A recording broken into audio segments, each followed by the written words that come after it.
questão mesmo para poder. Mas vamos lá. Gente, hoje nós estamos recebendo, primeiro, um grande amigo, né, que é o professor Gilberto. Gilberto é expert em direito bancário, doutor, pós-doutor, né? Tem 3 pós-doutorados. Para que isso, né, cara? Assim, poxa vida. Você está como presidente ainda? Tô 5 anos já. Presidente da Comissão de Direito Bancário da OAB, um advogado especialista, né? Ele organiza hoje o maior congresso de direito bancário do Brasil, se não o maior, o melhor, disparado. Então, assim, já recomendo esse ano. Já tem a data desse ano, meu amigo? Já. 15, 16 de outubro. Puta. O ano passado. Velho, mas é por aí, 15, 16 de outubro. Tá, eu vou postar aqui na comunidade também quando sair. Não, quando sair tudo. É 15, 16 de outubro. 15 de outubro. Quinta e sexta-feira. No ano passado, algumas pessoas da comunidade tiveram lá em Curitiba. É um evento que vale muito a pena mesmo, assim, porque... Léo já veio o quê? 4 vezes, Léo? 3, né, eu acho. 3 ou 4, né? 3, O professor Gilberto, junto com a professora Andresa, eles têm uma preocupação, assim como a gente aqui da comunidade, Gilberto, assim, de trazer algo prático, né? Assim, hoje em dia, claro, o conteúdo é importante, a questão doutrinária, etc., mas se não tiver um viés prático, a gente fica meio assim, né? Vou usar isso para quê? Né? Exatamente. Então, a gente tem essa preocupação. Eu vejo que o Congresso sempre teve esse viés, essa preocupação de trazer algo para os advogados. Né? É um congresso da OAB, oficial, então, assim, eu falo de carteirinha mesmo, assim, disparado, é o congresso, assim, com maior... Por isso que eu falo que é o melhor, assim, porque eu sempre aproveito, assim, muito, muito, muito mesmo, assim, o conteúdo e acabo fazendo novos amigos, né? Network, enfim, é muito, muito, muito legal. E o Gilberto vai trazer hoje para a gente precedentes aí. Ele é professor de processo civil também, então, assim, tem uma larga experiência, parecerista, então, certamente vai contribuir muito com a gente aí. Mas, já abordando sua pergunta, Gilberto, que é uma coisa que eu ia abordar hoje, o que acontece? Ontem, na audiência pública, foi até a maior audiência pública da história do STJ, né? O ministro Cuevas relatou isso ontem. Na verdade, só ele que participou, né? Os demais ministros da segunda sessão não participaram. Até recebi uma intimação agora aqui que foi juntada aos autos, às atas das audiências. Assim, qual é o meu sentimento? Ontem a gente estava conversando, inclusive, no final da audiência, estava conversando ali com o IDEC, fui conversar com o Brasilcom, uma professora fantástica, se não me engano, acho que é do Rio de Janeiro, que ela tem um departamento de processo civil lá na faculdade, e ela tem pesquisas empíricas muito legais, assim, de questão de ajuizamento de ações e tal. Qual é a tônica, na verdade, desse recurso representativo aí, do repetitivo? As empresas querem diminuir a judicialização. A grande tônica, assim, o argumento principal, basicamente, é diminuir a judicialização. Né? Então, eu nunca vi tanto dados na minha vida. Assim. Aliás, isso é uma coisa a se pensar, né? A gente estava até discutindo ontem isso em termos acadêmicos, porque o professor Vitor Andrade, que é da PUC, inclusive, ele defende que deve realmente o consumidor exercer primeiro esse requerimento, mas uma coisa que a gente estava comentando, assim, porque os dados estão perdendo um pouco valor, a não ser que a gente demonstre muito em coesão, como que esses dados foram coletados, né, as pesquisas, porque tem dado para tudo hoje, e do jeito que você faz a pesquisa, isso altera completamente, né? Por exemplo, o Tim ontem, que defende veementemente, né, ele é professor, analisa a questão da análise econômica do direito, ele falou, não, a gente fez uma pesquisa com 1.000 consumidores, aí eu pergunto, que consumidores, que classe de consumidores, né, enfim, a gente pode analisar vários viés aí, e a gente perguntou para eles se eles acham que deve, que ele ajuizaria uma ação primeiro do que reclamar. E aí 70% falou que prefere reclamar primeiro. É óbvio. Você faz uma pesquisa, pergunta para o cara, você prefere ajuizar a ação ou você prefere resolver administrativamente? É óbvio que ele vai falar que resolve administrativamente. Óbvio, cara. Né? O problema é que as empresas... Eu não sei como é que não deu 100%. Exato. Eu quase falei isso na minha fala ontem, mas é porque... eu falaria. Já estava meio pronto, já tinha mudado minha fala no decorrer da audiência, mas eu também evitei um pouco, porque isso é uma coisa que ninguém fez, sabe? Assim, ficar refutando um argumento do outro. Eu percebi isso nitidamente. Falei, cara, eu não vou entrar nessa, não, para não... enfim. Então, assim, qual o meu sentimento? O Cuevas não se manifestou em nenhum momento, então. Não. Achei que ele poderia soltar alguma coisinha. Aliás, ele quase dormiu ontem. Pescou, assim, deu uma pescada mesmo, assim, porque é cansativo. Cansativo, né?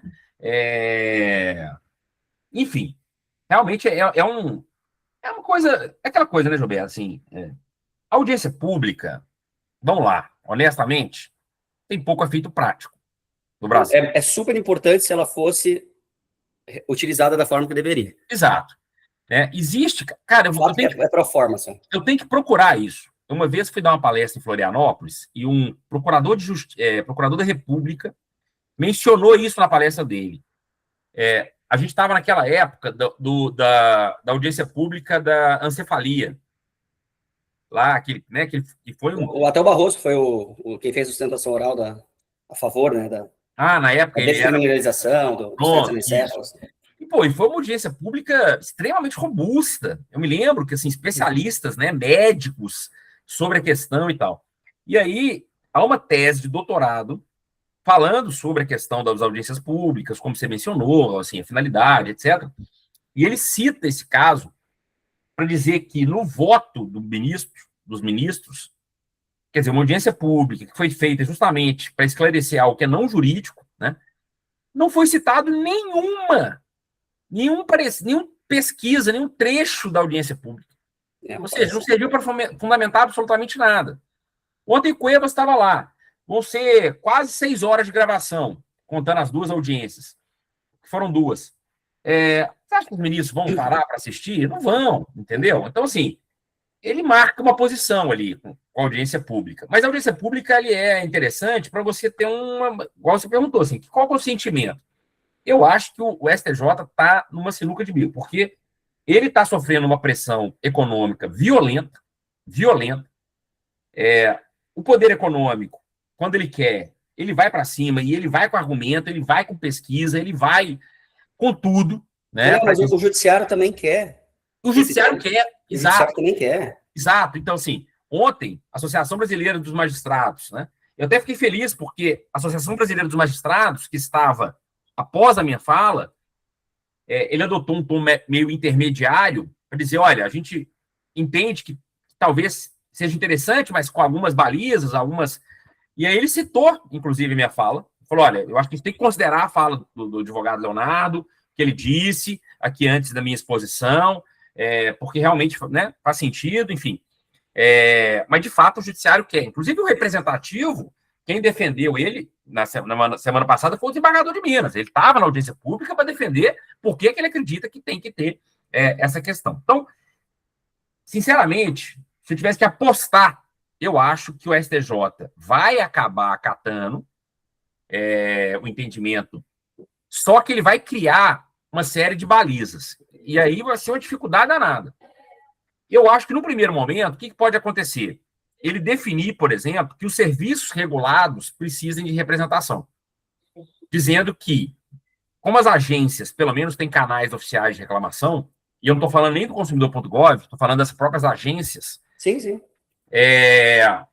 Aí pode ser que aí você atende o pleito dos bancos, atende o pleito das companhias aéreas, que são, assim, os que mais se mostram indignados com relação a essas questões, mas deixa o resto sem ainda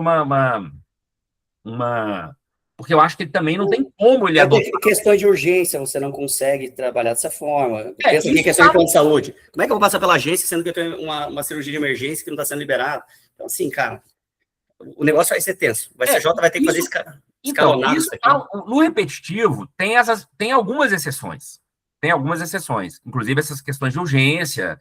Claro. Isso aí, todos que defendem que não. Claro, se tiver situações de urgência, ou se você mostrar que o fornecedor tem dificuldade, que você tem dificuldade de reclamar por algum meio, você pode ajuizar a ação diretamente. Mas, por exemplo, ontem teve uma associação de cegos que falou o seguinte: olha, excelência, se vocês entenderem que é cabível, exclui o cego, porque o cego não tem condição de reclamar, ele tem dificuldade. E aí eu fiquei pensando comigo, falei, cara, se o STJ admite esse pleito, aí você tem o surdo, você tem o mudo, você tem o analfabeto, que tem dificuldade de fazer reclamação, aí você começa a abrir um leque perigoso ali de situações. Então eu acho que o que ele vai fazer? Eu acho que ele vai adotar uma restrição no sentido dos regulados.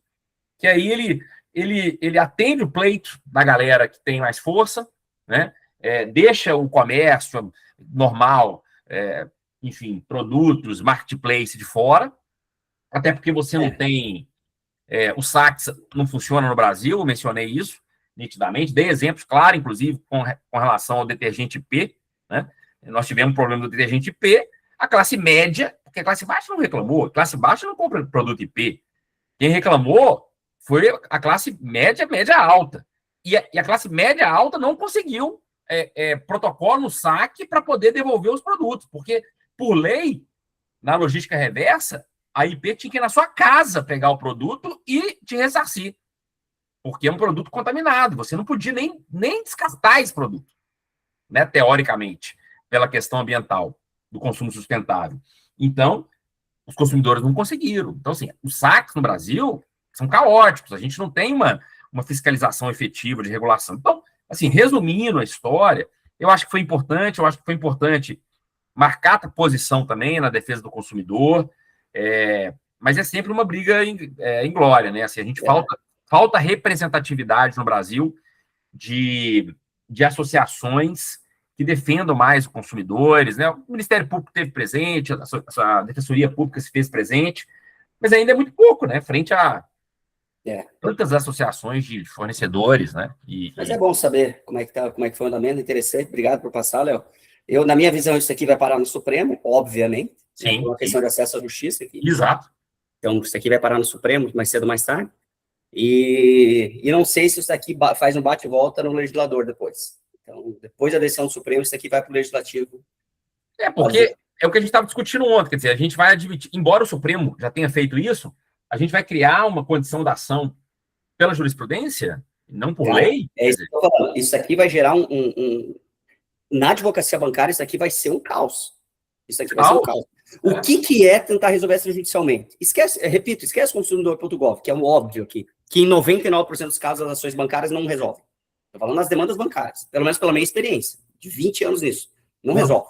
Tá? Você resolve um problema de telefonia, um problema de uma cobrança indevida.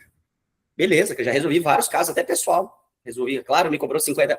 Agora, as altas demandas de grande complexidade, não vai resolver. Eu vou ter que notificar o banco formalmente por cartório, eu vou ter esse custo extra. Uma reclamação diretamente com a gerência, por e-mail, vai ser suficiente. Eu vou ter que fazer pedido de solicitação de documentos. Cara, é meio revoltante, assim, para quem atua para os consumidores, me irrita falar um pouquinho, sabe, Léo? É isso. E aí, apesar de que eu entendo as angústias do judiciário. O volume de demandas é assustador, é um absurdo, mas, assim, o consumidor não tem que pagar por isso, né? Pelo sistema. Exato, a gente não pode resolver um problema atacando justamente o mais vulnerável, né? Eu acho que tem tantas outras coisas que a gente precisa atacar primeiro. Por exemplo, e eu falo como procurador de Estado, tá? O Estado, lato, ele é o principal litigante do Brasil. Então, assim, por que não propor que o poder público seja o primeiro a criar mecanismos eficazes de resolução de conflitos para, né, não ter que ajuizar? Eu tenho uma opinião pessoal. Que é o maior litigante, né? Que é o maior litigante. O INSS hoje é o maior litigante federal. Quer dizer, por que você não cria ali uma situação para o INSS resolver problemas efetivos, né? A questão eu falo como procurador do Estado agora, a questão da gratuidade do juizado especial. Eu sou contrário. Eu sei que a OAB tem uma posição contra, mas, assim, aquele que não tenha condições, que requeira Assim como na justiça comum. A gente pega ações aqui no Estado do Espírito Santo, e isso acontece no Brasil inteiro. O servidor público, por exemplo, ele entra com várias ações, ele está nem aí, ele não tem problema. E aí, quando ele perde, que ele recorre ao recurso inominado, que o juiz indefere, porque aí é nesse momento que o juiz vai analisar, né, a gratuidade, porque a primeira fase não tem discussão sobre isso, que aí eu mostro quanto que ele ganha, o subsídio, nesse momento ele desiste da ação. Né? Então, assim, tem que ter um risco, gente. Tudo tem que ter risco. Eu ajuizei uma ação esse ano, um problema de uma viagem que eu tive, ajuizei contra a Vivo, que a Vivo, reiteradamente, depois de 5 reclamações do consumidor.gov, ela continuou me cobrando. Tem que ter um risco. Quer dizer, eu ajuizei no juizado e não paguei nada. Sabe? Mas quem está pagando isso? A sociedade brasileira. O mais vulnerável está pagando para eu ajuizar uma ação. Então, assim, eu não acho correto. Se eu não tiver condições, eu mostro em juízo que eu não tenho condições. Tem projeto de lei, né, Léo? Tem 2 projetos de lei ativos nesse sentido, inclusive para tornar a competência do juizado absoluta, do civil, que nem é do federal e da fazenda. A gente vai ser difícil passar isso aí, vai ser difícil. Mas assim, eu acho que tem outras coisas para a gente poder trabalhar. Mas, enfim, feito esse panorama inicial aí, já feita a sua apresentação, obrigado por você ter aceitado esse papo aqui, meu irmão. Essa aula está sendo gravada, então a gente peça, porque tem muita gente que não. A gente tem hoje mais uns 250 advogados que participam da comunidade, e tem muita gente que não pode participar nesse momento. Já mandaram aqui, estou em médico. Tem uma que falou assim: poxa, conheço demais o professor Gilberto. Gente, vale a pena participar. Ela na verdade, ela é do Rio Grande do Sul. Não, ela é daí, do Paraná, Camila Castoldi. Não sei se. Enfim, falou que te conhece muito e tal. 41, é daí. Enfim, cara, fica à vontade, prazerão, assim, é um bate-papo mesmo. Assim. É isso aí, Léo. Leozão, agradeço a gentileza. Vou te falar, essa semana é uma das semanas mais corridas do ano para mim, por um motivo específico, por causa da faculdade e tal, mas eu não tinha como não estar aqui pelo teu convite. Você, cara, existem pessoas que a distância, não importa que a distância, parece que a gente já se conhece há 50 anos, cara. Irmão mesmo. Mesmos gostos, futebol, direito, agora violão, descobri agora, mas assim, o Léo é meu irmãozão, parceiraço nosso aqui nos nossos eventos, também já participou da nossa comissão, e eu queria saber o seguinte, só por curiosidade mesmo, a Aline, Rosa, o Hélio, Sandra, Daniel, o Zé, o Júnior e o Paulo, estão aí alguém? Manda no chat só, estão aí, só para eu saber se estão, porque o que acontece? Eu vou, boa, Aline. Aline, é o seguinte, então, o Daniel também, o que eu queria saber, na verdade, é o seguinte, se vocês, a minha curiosidade vocês atuam no direito bancário especificamente, ou pensam em advogar, a Edinalva também, Paula, então, satisfação, porque o que acontece? A aula de hoje é um pouco de processo e um pouco de direito bancário. O que eu vou compartilhar uns slides aqui para vocês, e vou explicar o que eu... Deixa eu colocar aqui uns slides, peraí. A grande maioria atua, assim, já atua mesmo em bancário, assim. A gente tem poucos alunos que estão, assim, iniciando, assim, a grande maioria já é atuante mesmo, fervoroso. E o que eu quero, Léo, é que seja um bate-papo muito tranquilo aqui, cara. Ficou na dúvida, quer falar qualquer coisa, a qualquer momento, pelo amor de Deus. Levanta, pode desbloquear o microfone e falar na hora, combinado? Beleza, combinado. O que acontece, Léo? Basicamente, eu quero dizer o seguinte. Nós temos o Código de Processo Civil 2015, que ele fez agora 10 anos de vigência, certo, Léo? E eu quero colocar uma coisa na cabeça de vocês, advogados, é o seguinte. Alguém colocou no chat aí, eu atuo exclusivamente no âmbito do direito bancário. A Rosa está falando, atuo e amo direito bancário. Mas o que muitos advogados não entenderam ainda? O CPC 2015, ele veio com várias linhas importantes, ele alterou questões relevantes da atuação do advogado para quem atua. Porque é o seguinte, se você atua no penal, você tem um processo penal. Se você atua no trabalhista, você tem um processo trabalhista. Qualquer outra área é um processo civil.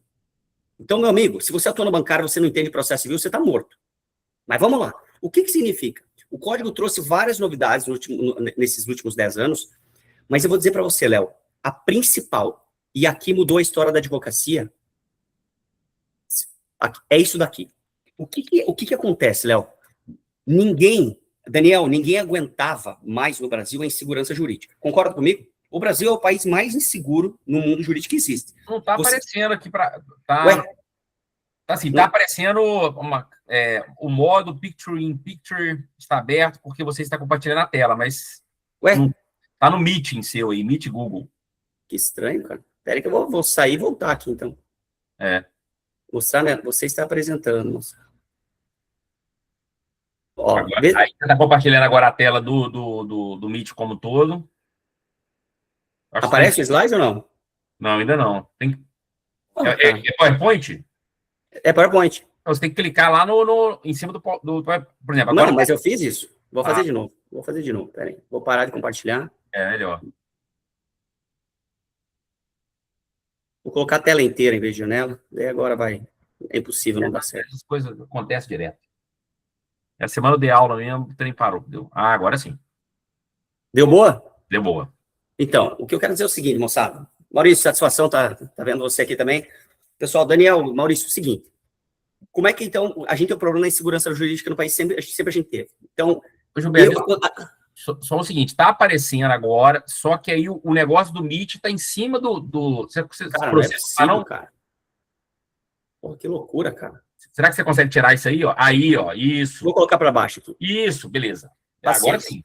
Perfeito. Tá. Vou colocar aqui no cantinho. Isso. Você vê. Então, beleza. Paciência. Dá para ver um pouquinho, né? Não, dá para ver agora. Então, beleza. Léo, é o seguinte, então, repito, a gente tem um problema, vou te dizer uma coisa que aconteceu comigo em Porto Alegre. Eu ajuizei 2 ações revisionais para o mesmo cliente. Pessoa jurídica diferente, mas era o mesmo contrato, os mesmos valores, idêntico, tudo idêntico. A mesma ação caiu para o mesmo magistrado. Léo, julgado procedente uma das ações, julgado improcedente outra demanda. O que significa, então? A gente tem uma insegurança jurídica absurda no país. A gente conversa com o pessoal de fora, eu que participo de eventos, eventualmente internacionais, e os caras, eles não entendem o que está acontecendo no Brasil. Aí se criou, o que o código fez? O legislador falou o seguinte, vamos fazer o CPC 2015, que entrou em vigor há 10 anos, né? E disse assim, vamos criar um rol de precedentes que a gente vai considerar como vinculantes. O que significa isso? Já que juízes e tribunais não estão cumprindo alguns tipos de algumas decisões dos tribunais superiores, principalmente, ou algumas dos seus próprios tribunais, vamos criar uma obrigatoriedade nesse cumprimento. E daí surgiu o artigo 927, que, para mim, mudou a história da advocacia. Porque, basicamente, é o seguinte, meus amigos. A partir de agora, você lembra, Léo, você passa no centro aí da tua cidade, tem lá aquele cara com aquela plaquinha, né? Pô, eu advogo no direito penal, direito previdenciário, direito... O cara advoga em tudo, velho. Não existe mais isso. Por que eu tô dizendo isso? Olha o que acontece se você receber um cliente. Primeiro que você vai cobrar uma consulta do teu cliente. Aí você vai dar um parecer prévio. Aí você vai cobrar para ajuizar a ação para ele. E se você ajuizar uma ação contra um precedente judicial, hoje, com 100%, não é mais com 50%, com 60%, é com 100% de certeza você vai perder o processo. Então, se você vai perder o processo com 100% de certeza, o teu cliente vai perguntar, Gilberto, antes de entrar com a ação, ajuizar a demanda, você não sabia que tinha um precedente contrário ao meu pedido? Se você disser que não, você vai ser representado na OAB e você vai levar uma ação indenizatória contra o cliente. Uma restituição que ele já te pagou, mais uma ação indenizatória. Eu vou contar para vocês um exemplo que aconteceu comigo aos 4, 5 anos. Eu adoro contar isso em eventos, porque é um negócio que me fez, assim, me deixou mais assustado ainda. Eu que sou professor de processo. Léo, olha o que aconteceu. Não é sacanagem isso. O cara chega no meu escritório, puta do empresário, já advogava para ele nas empresas, etc. Só que o cara quebrou. Pô, ali perto da pandemia, o cara começou a quebrar. O que acontece? Ele tinha um financiamento de um veículo, Léo. Eu vou arredondar, que eu não lembro de cabeça, mas ele pagou 40 de 48 de um carro que ele pagava uma parcela altíssima, um carro de uns 600, 700 mil. Olha o que aconteceu. Ele chegou, Gilberto, eu quebrei, eu não tenho mais como pagar essa parcela, só que eu já paguei 40 parcelas. E o que ele me disse? Tem colegas meus que conseguiram ficar com o carro. O banco não conseguiu tirar. Por quê? O que o judiciário estava entendendo nessa época?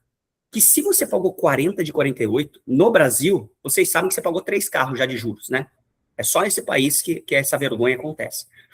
Se você tira o carro desse cara, que está previsto em lei, que você não pagou a parcela atrasada, ou você paga todos os atrasados ou me devolve o carro. O que acontece? Eu vou deixar esse cara, esse consumidor, sem o carro, eu vou ter que pagar custas, honorários do advogado, custas do processo, custas do leilão, parcelas em atraso com juros, correção e multa. Quando você vê, às vezes o cara fica sem o carro e com a dívida, tendo pago 40 de 48. Isso só acontece no Brasil. E daí os juízes começaram a falar assim, não. Você pode cobrar o cara, penhorar a conta dele, mas você não pode tirar o carro dele, com base na teoria do adimplemento substancial. Lembram disso? Esse cara, Léo, eu não estou brincando, ele chegou no escritório numa quarta-feira, por exemplo, quinta, eu não lembro, eu sei que eu disse o seguinte para ele, eu não posso ajuizar essa ação, porque um dia antes, eu lembro até hoje de cabeça, recurso especial 1622555 de Minas, o STJ fez um repetitivo dizendo que não se aplicava mais no país a teoria do adimplemento substancial em caso de atraso de alienação fiduciária de veículo. Ou seja, se eu desconheço esse precedente como advogado, eu ia ajuizar uma ação, custas, etc., e o meu cliente com 100% de certeza ia perder porque tem um repetitivo contra o pedido dele. E o juiz, inclusive, ele não precisaria nem citar o banco. Ele poderia julgar com base no 332, julgar improcedente liminarmente o pedido. Então, pessoal, o que eu quero primeiro é a coisa mais importante dessa fala de hoje. A advocacia mudou. Você tem que escolher uma área, e se vocês escolherem o direito bancário, não é mais uma opção. Vocês são obrigados a conhecer 100% dos precedentes judiciais do direito bancário. Todos a nível nacional e todos da jurisdição que você atua. Ah, eu atuo no Espírito Santo, eu atuo no Paraná, eu atuo... Meu amigo, você tem que conhecer tudo que é IRDR, tudo que é súmula, porque tem súmulas de tribunais locais, você tem que conhecer tudo. E se você não conhecer, me desculpa, você não pode mais advogar. Porque você está gerando prejuízo para o teu cliente, daqui a pouco você vai responder com relação a isso. Então, Gilberto, me dá uns exemplos aí. E eu trouxe aqui exemplos para vocês terem uma ideia. Se vocês quiserem, eu mando de presente esse material para o Léo, ele direciona para vocês. Eu diria para vocês que 90% dos precedentes que existem no direito bancário estão nesse material aqui. Tem mais de 100 lâminas desses slides. Eu não vou ler para vocês tudo, não vou falar com vocês, mas é um puta do material. Você quer advogar no direito bancário, você tem que conhecer esses precedentes aqui. Eu vou citar alguns para vocês. Então, o que é precedente hoje para a legislação processual? Vamos lá, primeira coisa. O código diz assim, parece... Isso aqui é óbvio, né, pessoal? Você quer advogar no direito bancário, você tem que conhecer tudo que o Supremo já definiu em controle concentrado de constitucionalidade e todas as súmulas vinculantes relacionadas ao tema. Tem pouca coisa, não tem tanto assim. Mas vamos pegar, por exemplo, a gente vai fazer 20 anos agora dessa decisão, que diz o seguinte, essa ação direta de inconstitucionalidade 2591 faz 20 anos que diz que cabe a aplicação do Código de Defesa do Consumidor às relações envolvendo as instituições financeiras. Pô, isso aqui é importantíssimo. A gente está falando de 20 anos de uma decisão que, por incrível que pareça, hoje parece óbvio, né, Léo? Mas havia um debate sobre a aplicação do CDC nas relações envolvendo instituições financeiras. E se a gente tem a dificuldade que a gente tem com a aplicação do CDC, que juízes não sabem aplicar, inclusive, o CDC, não sabem nem como trabalhar com o CDC, joga, na verdade, o ônus da prova em 90% dos casos para o cliente, por incrível que pareça. Tá? Eu vou dar um exemplo aqui, uma coisa que me irrita na advocacia bancária, a questão da venda casada. Porra, o meu cliente está devendo 10 milhões de reais, faz um financiamento, alguma coisa, e realmente você acha que ele vai ser um otário de pegar 200 mil de seguro, 300 mil de seguro. Isso não é uma venda casada. Só que o juiz diz assim, olha, eu não tenho como comprovar, comprove você que eles te obrigaram. É uma prova impossível para o consumidor. Então, assim, com a aplicação do CDC, você já não consegue demonstrar várias coisas, o ônus da prova permanece com o consumidor. Então, vamos... Né, a mesma coisa que eu acho uma aberração, a súmula do STJ, que diz que juiz ex officio não pode delimitar abusividades contratuais de direito bancário. Não pode o cacete. É norma aqui fundamental, que está prevista no Código Civil, que está prevista no CDC, deveria sim, ex officio. Viu que tem uma abusividade, tem que declarar. Aqui é norma de ordem pública, na minha visão. Mas tudo bem, vamos lá. Então, são algumas das questões. Vocês têm que conhecer o que o Supremo já decidiu em controle concentrado. Por exemplo, aqui, ó, a questão dos planos econômicos, decisão de maio de 2025. Prorrogaram por 24 meses a questão das adesões dos poupadores. Isso aqui é um debate que a gente tem 30 anos, esse debate insuportável que não acaba nunca. Olha, recentemente, ó, não, também em 2024, na verdade, a questão da capitalização de juros, o Supremo debateu. Essa aqui eu não vou nem falar, né? Ninguém sabe mais disso do que o Léo.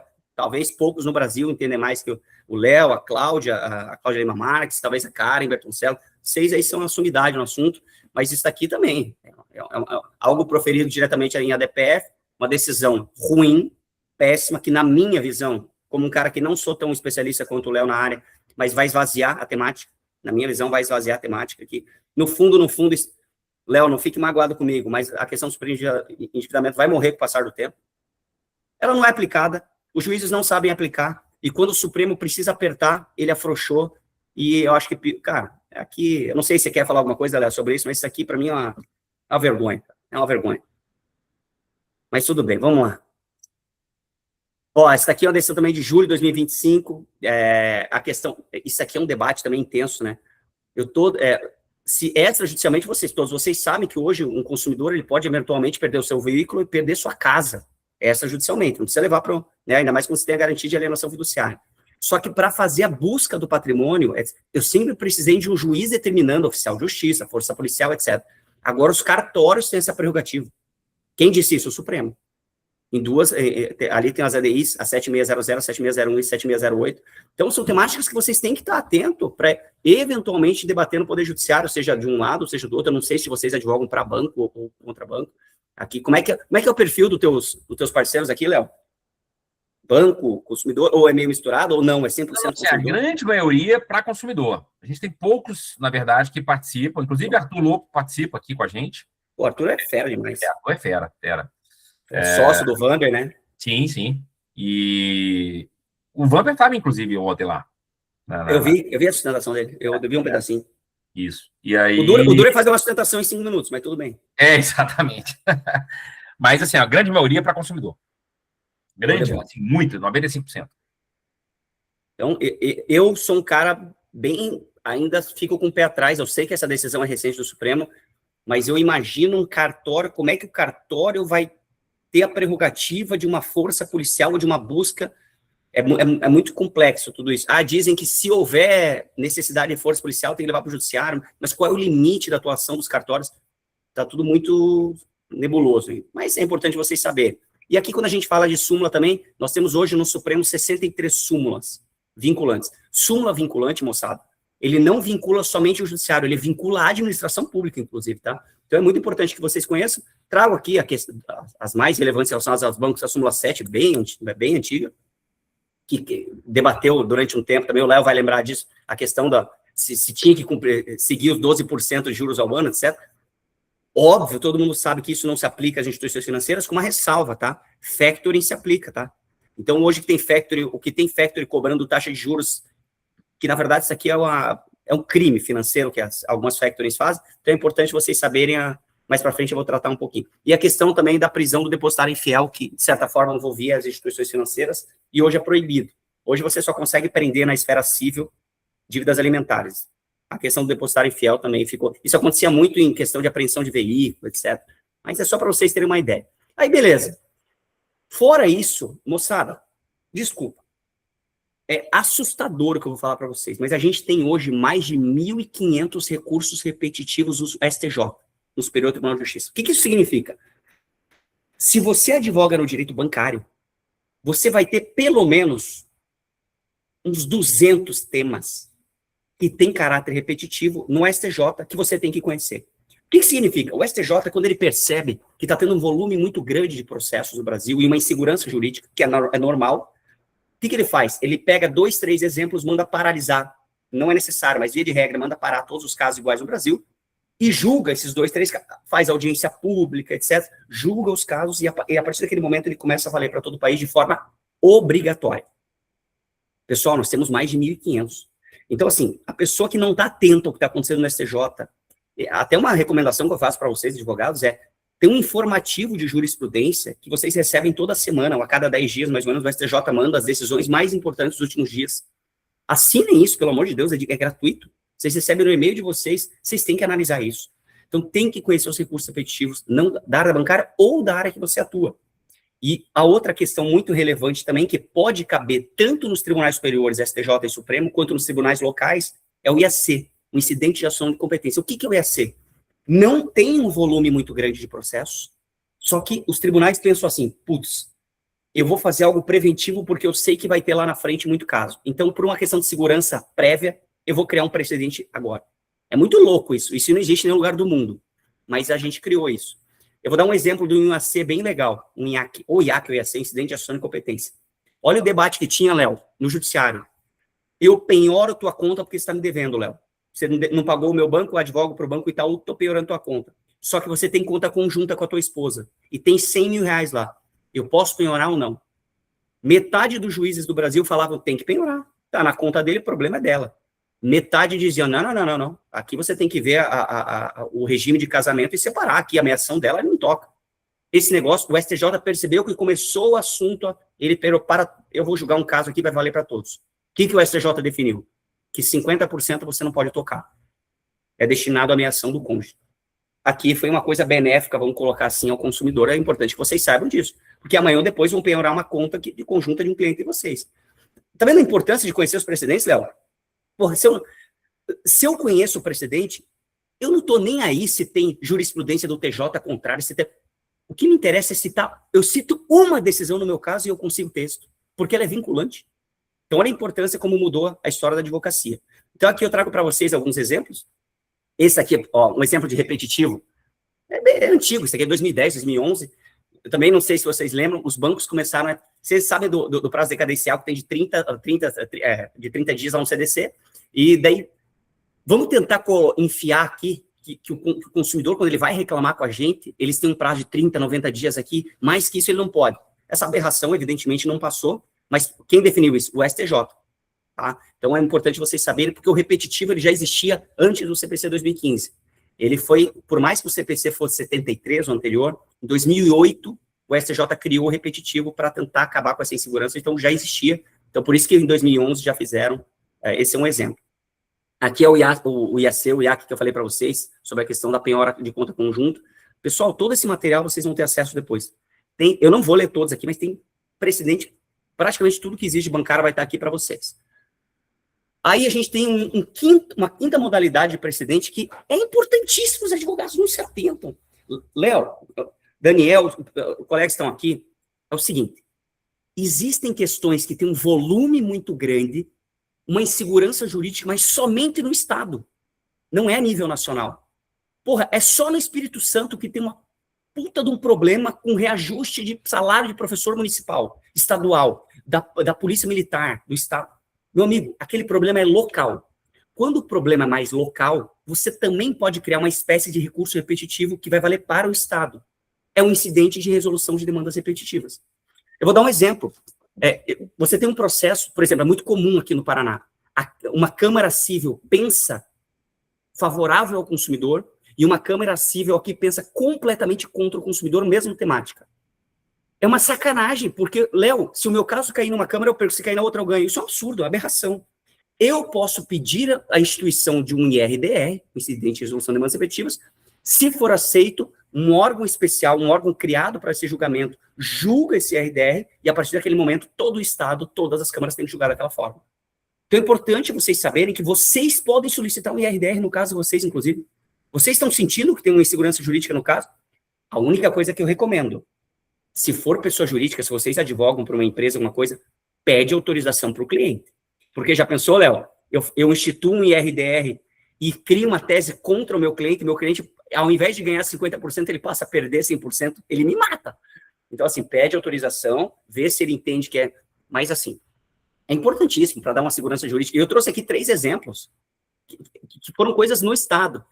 Algumas delas depois se tornam nacional. Por exemplo, essa questão de agosto de 2020 aqui em Goiás, que era o seguinte, hoje ninguém mais é agência bancária, mas ainda assim, eu estou perdendo muito tempo no call center, eu tenho uma lei municipal que diz que eles têm meia hora para me atender, e eu fui atendido em 1h30 no call center. Tem que me pagar uma indenização?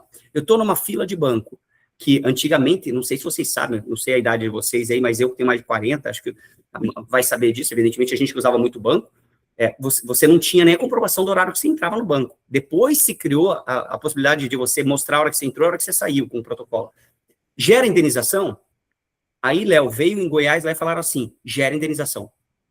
Tem que pagar. Passou do tempo que está determinado aqui no nosso estado, na nossa lei municipal, estadual, etc., tem que pagar. Esse caso subiu assim para o STJ. Os bancos levaram, em 1 mês, 2 meses, o STJ falou, não. Vamos criar um repetitivo dizendo que não gera dano moral. Pode até gerar, mas não é em rei, você tem que provar que teve um dano. Porra, para eu provar que eu tive um dano numa fila de banco, cara, eu vou ter que provar que eu esperando ali eu tive um ataque cardíaco, que a mulher perdeu um bebê na fila do banco, senão não vai ganhar. Porque qual é o dano que você consegue? Ninguém consegue entender o dano psicológico, a irritação. Léo, quem tem mais aqui de 35, 40 anos, quando a gente ficava 4 horas numa agência bancária para ser atendido, você queria quebrar tudo naquele lugar, você ficava revoltado, e às vezes chegava e não resolvia o caso ainda. Porra, então assim, isso não gera um dano.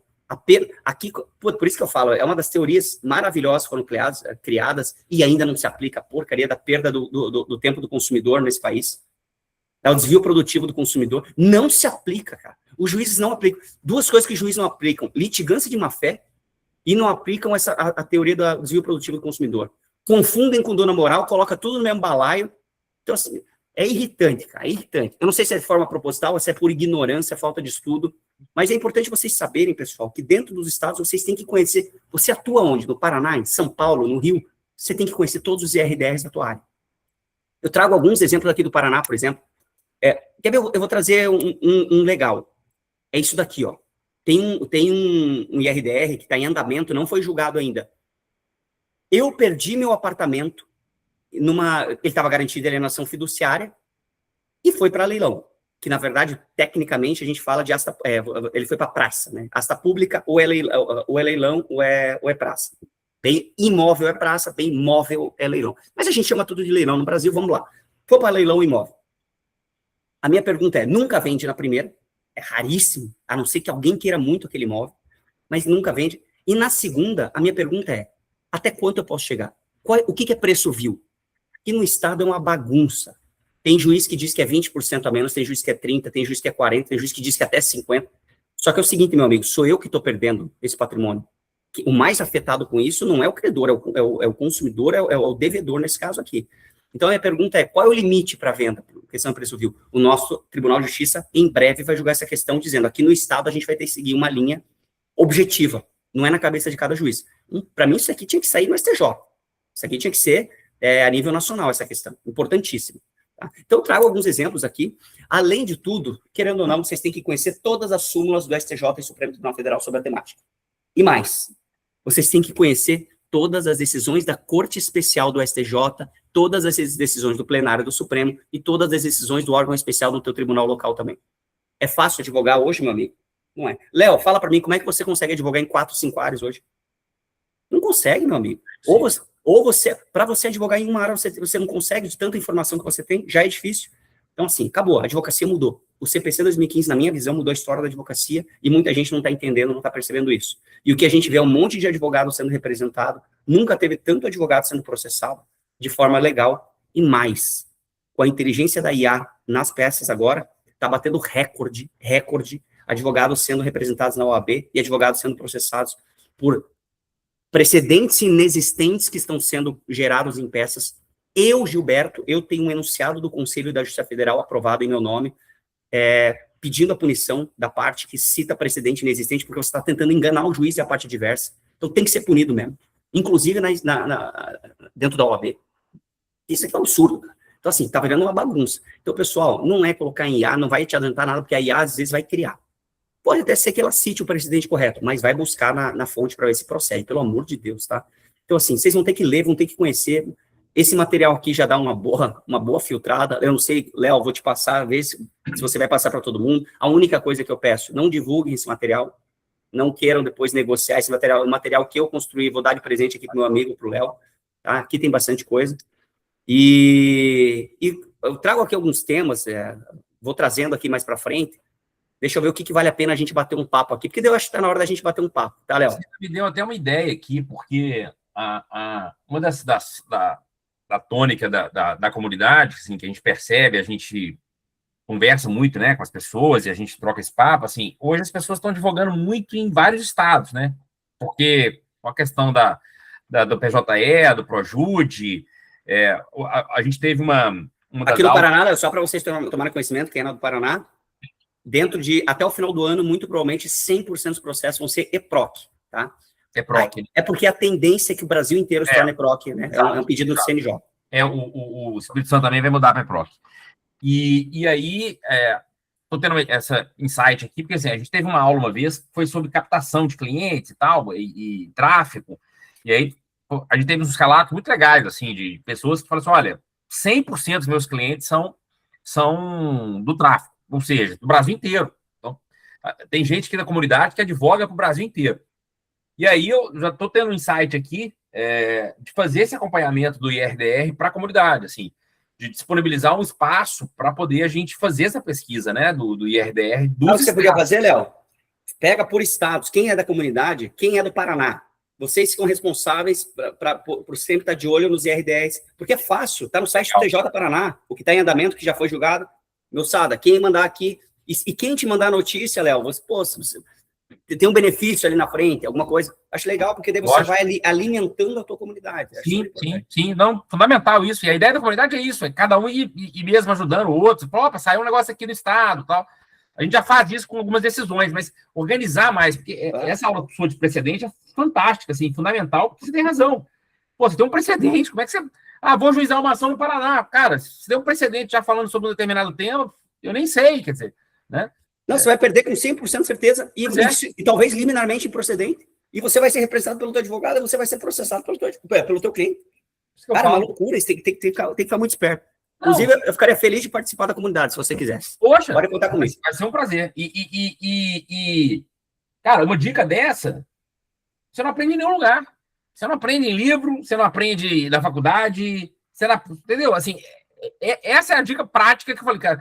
Quando eu vou em congresso e ouço uma dica dessa, como a sua, Gilberto, eu falo assim, cara, valeu. Valeu estar aqui já, porque isso aí não tem preço. De fato, assim, às vezes a gente... Pô, vou juizar ação em Minas. Peraí, deixa eu dar uma pesquisada lá em Minas para ver. Às vezes até olho a jurisprudência de lá, mas assim, tem algum precedente? Porque isso até pode, né, me voltar contra o meu cliente ou a favor, mas assim, precedente é precedente. Eu juizei uma ação em Minas porque, eu olhei lá, tem uma jurisprudência desfavorável, pô, mas vou ver qual é que dá, vou ver o que dá. Peraí, se tiver um precedente, eu tô perdido. Não dá para juizar. Eu preciso repensar a estratégia, né? Exatamente. Minas, por exemplo, se você for atuar no juizado especial de Minas tem súmulas sobre o juizado. Então, assim, você tem que conhecer até súmulas de juizado dentro. Cara, Então é muito específico. Você tem que conhecer todas as áreas, isso é muito importante, Léo. Então, eu vou trazer vários... Cara, eu vou trazendo aqui para vocês. Depois, deixa eu ver o que vale a pena. Isso aqui também é um tema bem recente, se eu não estou enganado, foi julgado esse ano passado, que era a questão do banco, quando ele pega o veículo de volta, se ele tem que pagar o IPVA atrasado ou não, ficou decidido que não, que as instituições financeiras não ficam responsáveis. Isso aqui foi bem favorável às instituições financeiras. Aqui, o Léo vai mandar para vocês depois, só para vocês terem uma ideia, a quantidade de súmulas que a gente tem relacionadas ao direito bancário. Então, eu vou colocando aqui para vocês sobre todas as temáticas. A 479 nem se fala, né? Talvez seja a súmula mais importante dos últimos tempos, principalmente porque nós estamos com uma pandemia de fraudes bancárias nunca vista na história. E a pandemia, na minha visão, isso aqui só vai crescer. Eu tenho um cliente que está sofrendo fraude de tudo que é jeito. O golpe do falso advogado está uma coisa assustadora. E ainda tem juiz que entende a súmula 479 de uma forma totalmente equivocada. Praticamente entendendo que fortuito interno se acontecer dentro da agência. É uma piada isso, assim, né? Não, mas basicamente é isso, Léo. Porque tem juiz que... Então, assim, não entende o quanto a questão do desvio do perfil do consumidor. Cara, essa questão agora da abertura de terceiros por laranja, conta... Pelo amor de Deus, isso aqui está na hora de responsabilizar os bancos que abrem contas, cara. Essa coisa do fortuito interno é porque o cara pegou o precedente lá atrás, em 2010, que falava isso, cara. O assalto, né? Se fosse dentro da agência, fortuito interno. Se for na rua, fortuito externo. Exatamente. Ok, mas nós estamos falando de um assalto. Exato. O banco não é responsável pela política de segurança da rua. Mas, pô, pelo amor de Deus, aplicar isso para fraude, não, né? Exatamente. Eu falo isso porque deve ter advogados mais novos aqui, né? Mas a gente tem mais de 40. Quanto que a gente não fez de depósito na boca do caixa? Muito. Eu sou um cara que eu defendia porque é o seguinte, o que as pessoas faziam? Elas depositavam sem dinheiro dentro do negócio, só que elas saíam com comprovante de depósito. Então, eu não botava dinheiro e eu enganava muita gente fazendo isso. As pessoas enganavam. E eu acho que o banco era fortuito interno e, na minha visão, o banco tinha que ser responsabilizado porque tinha que ter o peso. Ele tinha que ter uma forma... Hoje tem, você coloca o dinheiro direto, ele faz a contagem, mas na época não tinha. Então, eu já defendi que o banco tinha... E os juízes não responsabilizavam. Cara, tinha muita fraude disso, né? O cara pegava e falava assim, te paguei, tá aqui. Exatamente. Abria o envelope lá, não tinha nada. Entregava bicicleta, entregava moto, entregava não sei o que lá. Ó, aqui outras súmulas importantes, a questão de catalisação. Vocês vão pegar tudo isso aqui, tá? Eu vou ver se eu organizo também essas questões todas aí para a comunidade. A gente já tem até um e-book, vou até te passar depois, que eu fiz sobre o STJ, sobre os principais entendimentos bancários e súmulas do STJ. Assim, Léo, faz um caderno de precedentes judiciais no direito bancário. Só que você divide por Supremo, STJ e tribunais estaduais. E juizados. E não é só o bancário, às vezes questões processuais que elas relacionam com o bancário. essa questão de você ter interesse de agir de antes ter que passar pelo extrajudicial, o tema que você estava ontem lá, isso aqui não é bancário, só que ele vai afetar completamente. É um processual. A penhora de salário, a questão de penhora de salário, não tem nada a ver com o direito bancário, só que, porra! Tá doido. Isso aqui influencia completamente. Então, aqui tem várias súmulas que vocês vão vendo aqui que passaram tempo. Eu vou dar essa súmula, por exemplo, a gente tem súmulas bem relevantes. Deixa eu ver o que é importante aqui falar para vocês. Isso aqui é uma súmula extremamente importante, né? Tem clientes que não sabem disso, eles não procuram um advogado em função disso, porque tem gente que pensa assim, como eu renegociei, eu não posso mais discutir os contratos anteriores. Tá? Então, a gente tem que ficar esperto. Eu acredito que todos vocês sabem disso, mas evidentemente que vocês podem. Há um debate também, qual é o prazo? Quanto tempo? Na minha visão aqui, o STJ é meio pacífico nisso, é 10 anos, pode debater 10 anos, exceto se for rural, que daí é 3 anos, tem legislação específica, etc. E aqui eu vou trazendo mais umas questões. Deixa eu ver o que vale a pena mais falar para vocês. Isso aqui foi super legal, a decisão da STJ, dizendo que os bancos adoram dizer que o consumidor faz litigância predatória, e ele disse assim, e vocês, bancos, também fazem uma litigância abusiva reversa, quando vocês ficam sacaneando o consumidor com coisas protelatórias, com a não entrega de documentação, etc. Então, isso aqui é uma decisão bem legal também, favorável ao consumidor, depois vocês vão ter. E aqui temas, pessoal, daqui para frente, deve ter uns 60 temas repetitivos de direito bancário para vocês vão ter acesso depois. Tá? Esse aqui é um tema, para mim, dos mais importantes que está afetado. Eu não sei se vocês sabem, nós temos 4 repetitivos no Brasil sobre a temática da capitalização de juros, incidência de taxa de mercado, etc. Esse daqui, eu acho que ele vai juntar todos em um só, e esse daqui vai ser o mais importante.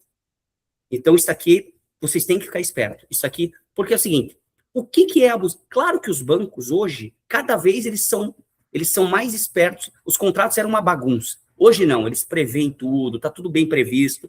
Mas é o seguinte, o que é abusivo e o que não é? Na hora que eu coloco uma taxa Selic, que é para ser, como de regra, uma taxa fixa, só que eu coloco mais IPCA lá no meio do contrato, e só com isso eu praticamente dobro todo mês a porcaria da parcela do meu cliente. Pode, não pode? A taxa do Banco Central, as pessoas falam, mas está perto da taxa do Banco Central. O dobro é abusivo? É o triplo? O STJ entende que tem que ser mais que o triplo. Cara, isso é uma sacanagem. Isso me irrita. Isso aqui é realmente... Só que é o seguinte, eu estou bem curioso para ver agora, desculpa, está sendo gravado, Léo, não estou nem um pouco preocupado, eu estou louco para ver um monte de magistrado em superendividamento agora, com o fim desses penduricalhos. Aí nós vamos ver se eles vão querer baixar essa questão da abusividade da taxa média de mercado. Aí nós vamos ver que eles vão querer que fique na taxa média, não é mais o dobro, o triplo, é na taxa média. Então, assim, por isso que esse fim dos penduricalhos para o direito bancário vai ser maravilhoso. Aposto com você, Léo. Aposto com você, porque agora a água vai bater na bunda de quem realmente não estava nem aí para o cidadão comum, entre aspas, comum. Verdade. Tem razão. Então, fiquem espertos com relação a esses temas. Então, sempre que vocês... Os temas que estão afetados, eles podem ser julgados a qualquer momento. Ou está em fase de audiência pública, ou está em... A qualquer momento eles podem ser julgados. E eu trago aqui outros temas... Essa aqui, a questão do RMS... Isso aqui é da questão do crédito consignado, que é uma... Eu não vou nem falar, isso é uma vergonha que a gente tem no Brasil, essas coisas que a gente inventa que geram mais superendividamento das pessoas mais hipervulneráveis que a gente tem. Você já deve ter debatido bastante. O tema 1409 é um puta de um tema importante, que é o seguinte, para quem advoga para a empresa ou contra a empresa, vamos pensar que você advoga para banco e quer penhorar. O que acontece, Léo? Quando eu estou buscando patrimônio de uma pessoa jurídica, eu tenho como regra, o que a gente faz? A gente tenta penhora de conta, depois tem uma penhora de carro, depois eu tento, você vai numa ordem ali, geralmente. É meio padrão isso. Só que é o seguinte, uma das coisas que eu mais afeto a vida de uma empresa é penhora de faturamento. A minha pergunta é, eu posso pular e de cara pedir, excelência, eu não quero penhora de conta, eu quero direto penhora de faturamento, que eu sei que na maquininha do cartão, não sei o que, eu quero penhora de faturamento direto, posso? O STJ permitiu, através de um repetitivo, permitiu quando envolve a Fazenda Pública, que é outra palhaçada que o STJ e o Supremo, principalmente o Supremo, é sempre favorável à Fazenda, diz que pode, e agora tem o tema 1409 dizendo que se vai ser aplicado nas execuções civis do cidadão comum, que se pode fazer isso também. Eu acho que ele vai na mesma linha. Ele não ia julgar de forma diferente para a Fazenda, então, olha que importante saber isso. Então, fica atento com relação a isso. Outras, vou jogando aqui para frente, a gente vai vendo. E aqui, quando você vira ali em cima a situação trânsito julgado, é porque já tem o precedente firmado pelo tema. Aqueles serviços de terceiro que os caras embutem, etc., essas cobranças, via de regra, elas são consideradas abusivas. Léo, eu não estou de sacanagem. Eu peguei um contrato bancário de um cara, ele pegou 3 milhões, ele vai pagar 11 no final do contrato. Aí ele me trouxe, Gilberto, tal. Ele não pagou nem a primeira parcela. Na verdade, venceu ontem a primeira parcela. Você pode dar uma olhada? Taxa de abertura do crédito. Taxa de abertura de crédito. 250 mil reais. Que isso? Eu nunca vi, em 20 anos de advocacia bancária, eu nunca vi 250 mil reais de taxa de abertura de crédito. Cara, então assim, é uma piada. Por mais que porque o STJ disse que, se ficar claro, taxa de abertura, eventualmente é legal. Mas nesse montante, e daí você quando inclui... poder verificar se o cliente, os dados dele e tal. É uma piada isso. E daí, no contrato do cara, ficou Selic mais IPCA mais seguro. Embutiram um seguro no meio do cara ali, que cara, ficou mais 30% mais caro. Assim, cara, esse país é para os fortes, meus amigos. Não é fácil, não. Ó, olha quanto precedente, ó. A gente vai vendo aqui, ó. Discute correção dano moral, inscrição indevida. Deixa eu ver o que vale a pena a gente trocar uma ideia. Isso aqui são precedentes bem recentes. Quer ver que a gente vai ver sobre esse tema aqui esse tema é do cacete, Léo. Saiu no final do ano passado, os advogados nem estão sabendo disso muito bem, que é o seguinte, é muito comum no Brasil. Esse tema aqui, para mim, é um tema que pode mudar a história da alienação fiduciária no país, tá? Vamos ver. Apesar de que eu acho que o STJ daqui a pouco vai fazer um outro precedente revogando esse, porque os bancos vão fazer estão ficando nervosos já. Conversei, inclusive, essa semana com um cara da Febraban que falou que eles estão preocupados com essa decisão. Léo, olha só. É muito comum. O cara tem uma pessoa jurídica e ele pega dinheiro para a pessoa jurídica e dá em garantia, além da sua, como avalista ele, pessoa física, qualquer coisa mais normal do mundo, ele dá o seu imóvel da pessoa física como garantia. O apartamento que ele vive com a família, bem único de família, certo? Aí ele não paga. O que o STJ está dizendo aqui, mais ou menos? Esse bem de família, que sempre foi possível conceder em alienação, você pode abrir uma prerrogativa que a parte pode abrir mão, ok? Só que se o dinheiro foi para a pessoa jurídica e ele não entrou no patrimônio familiar, você afasta a alienação. É isso que o STJ falou nesse tema 1261. Com uma ressalva, desde que a pessoa jurídica tenha sócios diferentes, que algum deles não seja da família. Agora sim, eu tenho 2, 3 sócios que são da mesma família, eu, minha esposa, etc. Não. Aí presume-se que entrou na questão familiar. Então, pessoal, isso aqui é um puta de um tema que pode abalar drasticamente a questão da alienação fiduciária. Pergunta de cada 100 advogados, 99 não sabem sobre a existência desse precedente. Então, vou ficar esperto com relação a isso, é um tema bem relevante. O que mais vai? Vou trazer alguns exemplos aqui para vocês.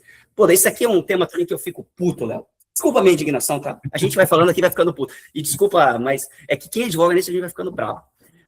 Essa questão da repetição do indébito, da questão da devolução em dobro, 42, parágrafo único do CDC. Cara, a porra da lei, desculpa usar a expressão novamente, é claríssima. É claríssima. Você me cobrou errado, e eu paguei, me devolve essa porcaria em dobro. Aí, juízes do Brasil, para variar essa insegurança jurídica do cacete, não, nesse caso tem que provar má-fé, até que esse negócio cai em embargo de divergência no STJ há 3, 4 anos, e o STJ diz assim, não precisa provar má-fé, cobrou errado, tem que pagar. Daí um monte de consumidor falou, porra, finalmente, agora me dá o dinheiro. O que o STJ fez? Modulou. Dali para frente a decisão. Todo mundo que foi cobrado, só que vocês estão achando que é R$10, R$50, R$100, pega uma empresa de call center que era cobrada indevidamente numa empresa de telefonia com 1 milhão por mês. 500 mil por mês. E você não dá em dobro. Mas é que vai gerar um prejuízo. É sempre assim, cara. Para a fazenda pública, para as grandes empresas, não porque você pode quebrar, você pode gerar um prejuízo financeiro. Vocês não viram o que o Itaú fez agora com relação às cobranças indevidas? Cara, absurdo, né? Absurdo. Cara, desculpa, isso aqui tinha que ser preso. Isso é crime.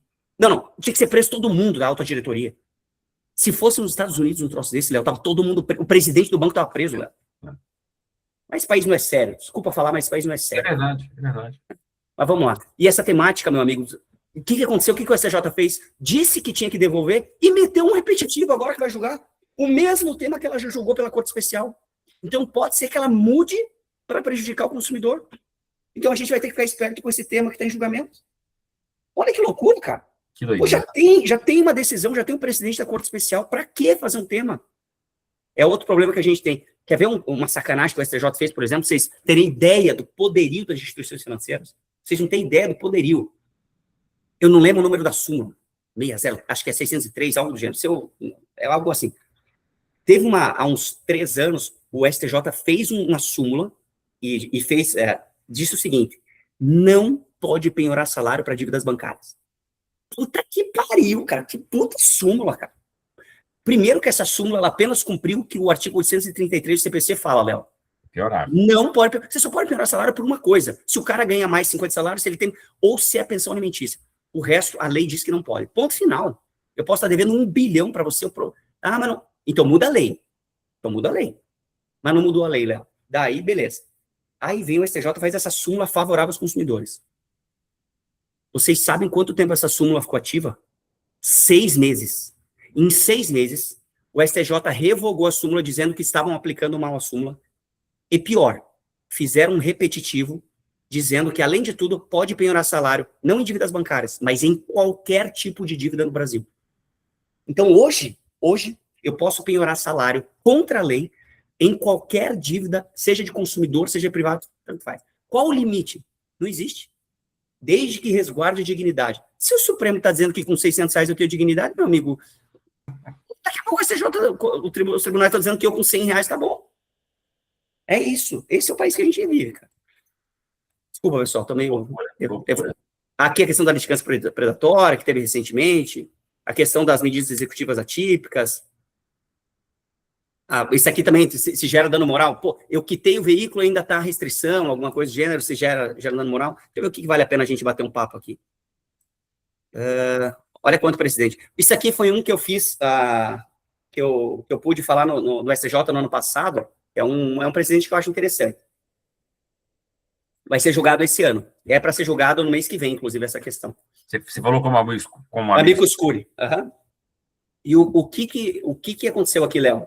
Você sabe disso, mas falando para o pessoal, quando eu faço em alienação fiduciária o financiamento, e eu tenho certeza que muitos aqui podem ter imóvel financiado, todo mundo sabe que o imóvel não pertence a você até estar quitado. Ele tem essa garantia, em suma, basicamente ele pertence ao banco. Aí é o seguinte, eu não pago condomínio. Qual que é o problema se eu não pago condomínio? O condomínio no CPC 2015, ele não era, agora é um título executivo extrajudicial. O CPC 2015 colocou condomínio atrasado como título.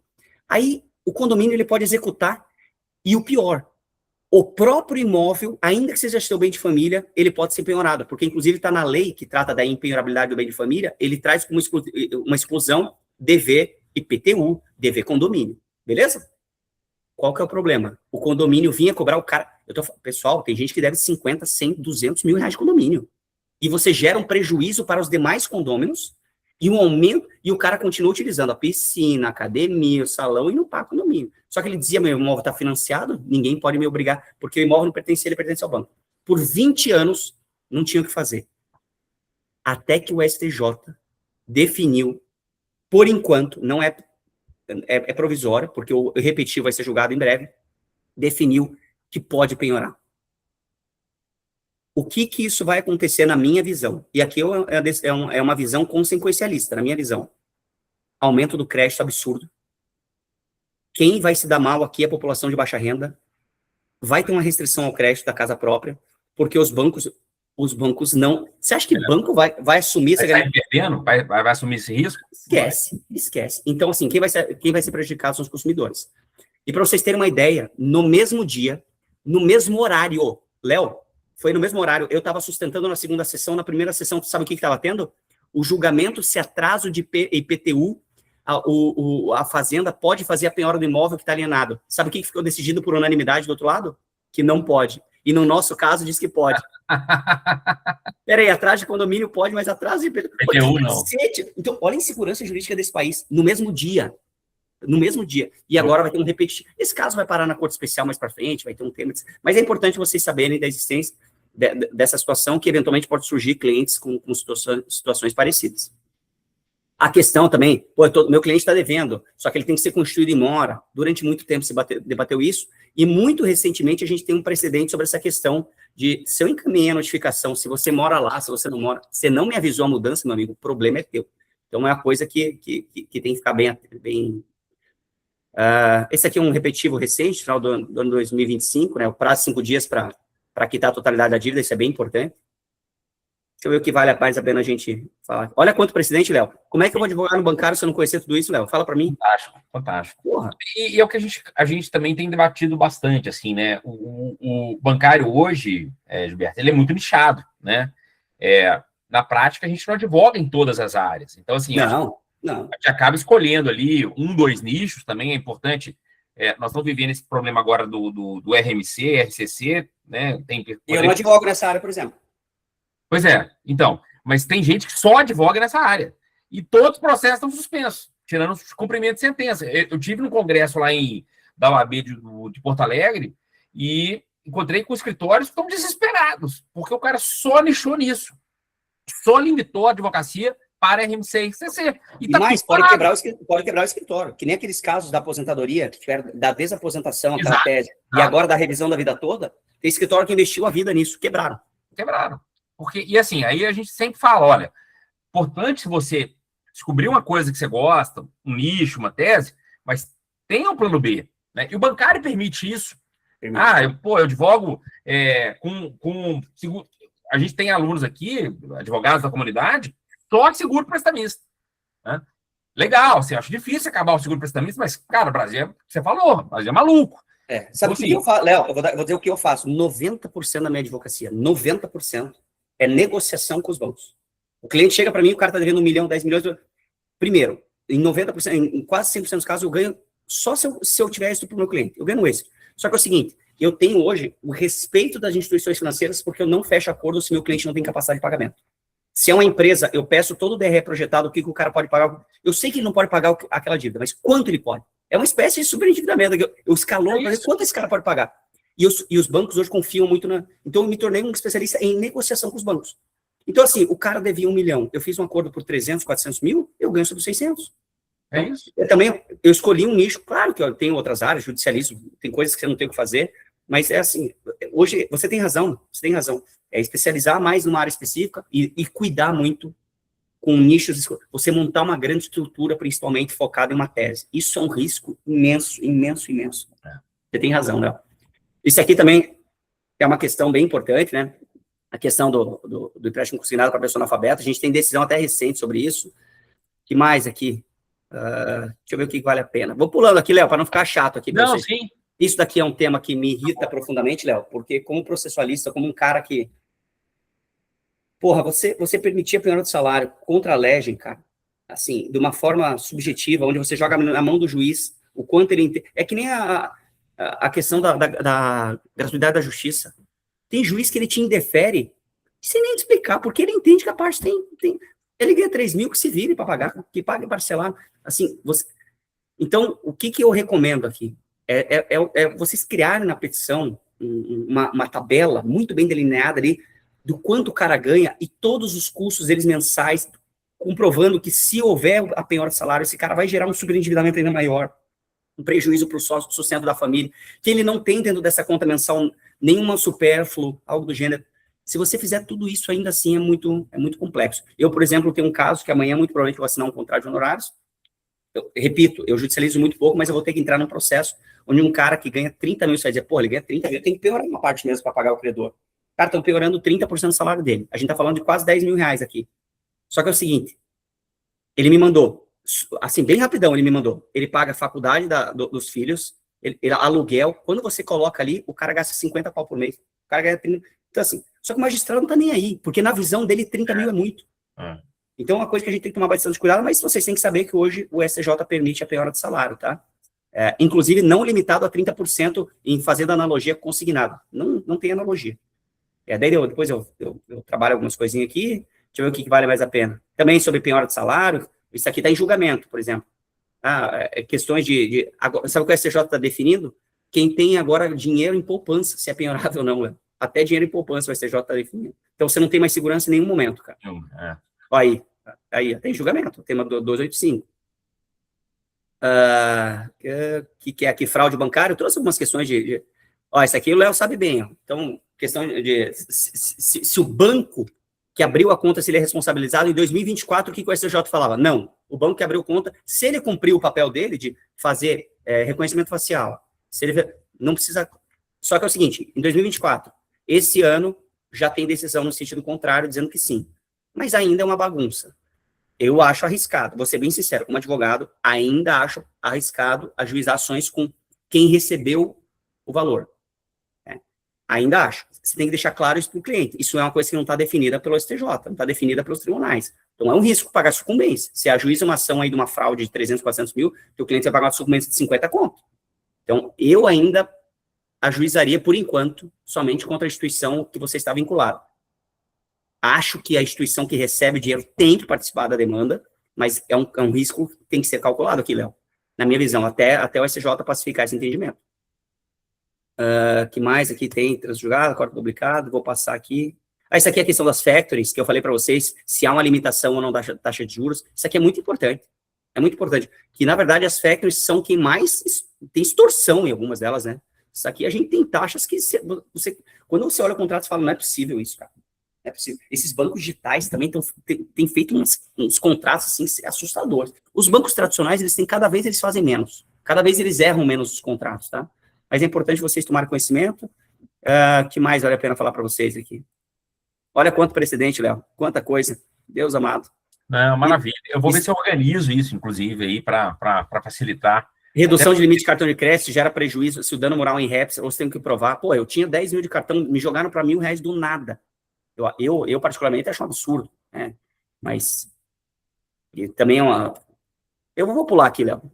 É muita coisa, eu acho que daí a gente já está passando do tempo que a gente tinha combinado. Tem até umas questões relacionadas ao... Isso aqui é bem recente, foi afetado. Foi afetado agora, se eu não estou enganado. Que é definir se há dano moral presumido, desconto indevido em benefício previdenciário. Que aqui também entra no direito bancário, evidentemente. Estou ligando aqui, xaropice. Que mais? Isso é bem recente.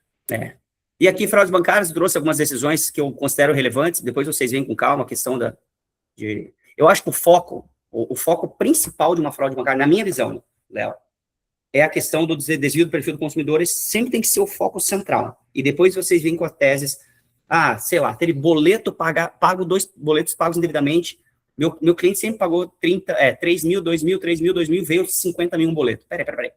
Desvio do perfil. Depois eu entro na questão de eu ter permitido um pagamento de valor abusivo, porque tem norma regulamentada do Banco Central que tem que ter um cadastro prévio de valores elevados, etc.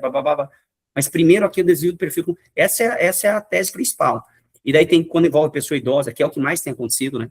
A gente eu trouxe algumas decisões bem relevantes, legais para vocês do STJ sobre isso. Que mais aqui, ó? Mas depois vocês vêm com calma aqui. Intimação acerca do leilão. Isso aqui também. Foi para leilão, caso seu cliente, você tem que ver a questão das notificações, se deram. Não é somente a notificação para pagamento, senão vai para o nome da instituição financeira. Depois tem que ter intimação da data do leilão, com todos os requisitos. Mas no cliente não recebeu, eles fizeram por edital. Isso tem acontecido bastante. Não pode fazer direto por edital, tem que passar por etapas. Tudo isso também tem no material aqui para vocês vêm com calma depois. Tá bom? Trago algumas questões da questão envolvendo bem de família versus a garantia para os bancos. Isso aqui também é legal, que se aplica essas empresas que lidam com criptomoedas. O STJ definiu, essa decisão a resolução do Bacen de novembro de 2025, e essa decisão do STJ acho que é do mês passado, dizendo, meu amigo, tem que aplicar sim o CDC para essas empresas também, isso também é super importante, e agora cada vez mais tem bombado essas questões de crimes de moedas digitais. Uma coisa aqui, né, Léo? Advoga na área do direito bancário tem que conhecer as resoluções, não tem jeito. Isso é fundamental. Tem que ficar esperto com relação a isso. Quer ver uma resolução recentíssima e que eu vou ter que usar no escritório muito provavelmente? Olha o que aconteceu com uma cliente minha. Não fechou o contrato ainda, mas pode ser que feche. A gente fez a proposta. Mas ela tinha ali, ela vende na maquininha do cartão, Léo. Então, ela tinha 800 mil para receber da maquininha do cartão. O que aconteceu?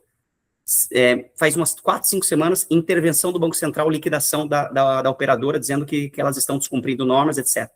Bloqueou o valor do Brasil inteiro. Ou seja, 700, 800 pau da minha cliente bloqueado. Nossa. Aí, qual é a grande vantagem? A sacada. No final do ano passado, o Bacen fez uma resolução dizendo, não é só na liquidação que você tem o crédito, as bandeiras de cartão têm responsabilidade subsidiária sobre isso. Puta, essa resolução, o cara matou a pau. Ela vai receber da Mastercard, da América, etc., que é quem tem dinheiro efetivamente aqui, ainda que tem liquidação. Se eu desconheço essa resolução, o que eu faço? Eu habilito ela na liquidação e mato ela, que ela vai receber nunca. Então, é importante vocês conhecerem as resoluções do Bacen, sabe? E esse é o enunciado que eu falei para vocês, que eu aprovei no Conselho da Justiça Federal, o enunciado 161, tá? Que é O advogado responde por litigância de má-fé. E tem outro enunciado que outra pessoa aprovou, que o advogado que cita precedente que não existe, ele pode ser representado dentro da OAB, inclusive, tá? Então tem enunciado importante do Conselho da Justiça Federal. E o papel da advocacia eu coloco no final, então é o seguinte, moçada. 2 coisas que eu diria para você que o CPC 2015, aqui como processualista, mudou a história da advocacia. O precedente judicial e outra. Se você está na dúvida se o teu cliente tem ou não direito, vocês têm uma ação judicial que não tem como regra sucumbência, é rápida. Você produz prova judicial, que é a produção antecipada de provas, que eu vejo que advogado não usa. Não ajuizem uma ação diretamente contra as instituições financeiras se você está na dúvida se um cliente tem ou não razão. Faz uma produção antecipada de provas, pede uma prova pericial eventualmente, colheu a prova, viu que não tem razão, não ajuiza, não tem sucumbência. Viu que ele tem razão, ajuiza a ação principal, e a chance de êxito passa a ser de 90%. Então, saber utilizar também a produção antecipada de provas, acho bem importante. Fechou, moçada? Leozão? Pô, maravilha, cara. Espero que vocês tenham aprendido alguma coisinha aí. Poxa, prazer imenso estar com vocês. Fantástico. Cara, dicas maravilhosas, não só do conteúdo em si, dos precedentes, né? Mas, para mim, a sacada cara, olhar o precedente, né? E olhar os precedentes estaduais, né? A gente tem o costume, às vezes, de ajuizar em vários estados, e é o que você disse, realmente tem o IRDR que faz diferença. Pode ter um precedente ali contrário, favorável, e eu estou desprezando aquele né, na avaliação prévia do ajuizamento da ação. Isso é fantástico, fantástico. Tem alguém que queria falar alguma coisa aí? Nós estamos já com o tempo já meio em cima. Gilberto, só te agradecer mais uma vez, fantástico.